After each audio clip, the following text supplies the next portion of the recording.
Hallo julle en welkom by ons derde video, waar ons vandag so vinnig gaan praat oor genres in die Bybel. Nou dis baie belangrik om te weet dat die Bybel geskryf is oor baie honderde jare en dat elke brief of elke stuk teks of elke boek in die Bybel 'n ander tipe aanslag het. Dis soos om 'n koerant te lees. Jy gaan nie na die ekonomieblad om humor te kry nie en jy gaan lees ook nie die spotprentjies om te sien hoe gaan dit met die sport nie. So ook in die Bybel klomp verskillende genres. Psalms is baie keer gedigte en liedere. So om dit te lees asof dit 'n stuk geskiedenis is eintlik baie onverantwoordelik. Om te gaan kyk na iets soos Jona, en ek dink dit is 'n baie goeie voorbeeld, is nie om jou geloof te fundeer daarop dat God is groot en goed omdat hy 'n vis kon gestuur het wat 'n man heel kon insluk en vir 3 dae in sy maag kon hou nie. Ek dink nie regtig dit is moontlik nie.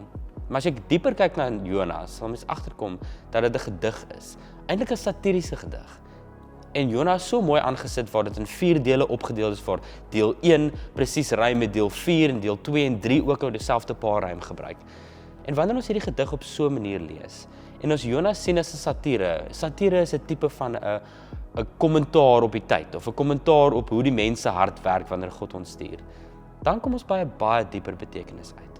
En dis wat ons bedoel as ons sê ons lees die Bybel verantwoordelik en ons laat die Heilige Gees toe om ook met ons te werk. Dat aan die een kant kan jy Jona sien as 'n mooi verhaal oor God wat groot en sterk is deur 'n vis te stuur om iemand in te sluk. Maar daar's soveel meer tot dit.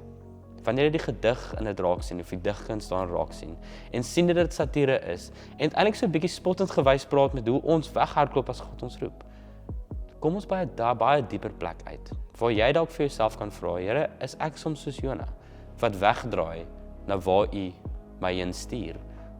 Of 'n selfs nog dieper vraag, is ek okay daarmee dat God my vyande liefhet en vir my gaan stuur om vir hulle te vergewe of vir my gaan stuur om vir hulle te vertel van U?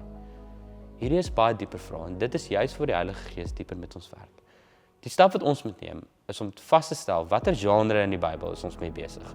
Met ander woorde, as jy die koerant oopmaak, lees jy die spotprentjies, lees jy die hoofvoorbladnuus, lees jy die sportblaaie of lees jy dit wat in die besigheidswêreld aangaan. En elke keer lees jy dit op 'n ander manier. So ook met die Bybel. En die belofte daarin is dat jy 'n dieper betekenis sal kry. Ek nooi jou daarom hierdie week, vra vir die Heilige Gees, soos ons in video 2 gehoor het, om jou te help en gaan lees die boek van Jona weer en probeer die digkuns daarin raak sien. Maar probeer die dieper betekenis in jouself ook daarin raak sien. Wetend dat dit 'n gedig is, wetend dat dit eintlik 'n satire is en so bietjie sien-nie-tergend gaan oor wie ons as mens is wanneer God ons roep. Ek nooi jou om daai vrae te vra en die Heilige Gees te vra om jou te lei ook daarin.